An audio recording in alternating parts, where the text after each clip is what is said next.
దోశ పిండి తీసుకొని ఇలా చుట్టూ రౌండ్ వేసుకొని తర్వాత మధ్యలో కూడా వేసుకొని ఈ గరిట ఒక సైడ్లో పెట్టుకొని ఒక చిన్న స్పూన్ ఆయిల్ తీసుకొని దీన్ని చుట్టూ వేసేయాలి. ఇలా మిగిలినవన్నీ ఇక మధ్యలో వేసేయాలి. సో ఒక 40 సెకండ్స్ అలా ఉంటుంది. ఇదే మొత్తం అయిపోతుంది. 40 సెకండ్స్ వరకు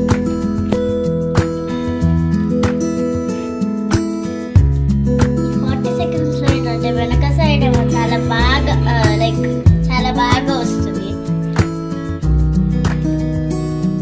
సో గాయ్స్ 40 సెకండ్స్ అయితే అయిపోయి నేను ఇప్పుడు తీస్తున్నా. ఎలా వస్తుందో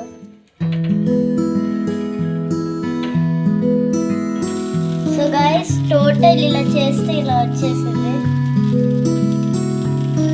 మళ్ళీ దీని ఒకసారి వెనక అలా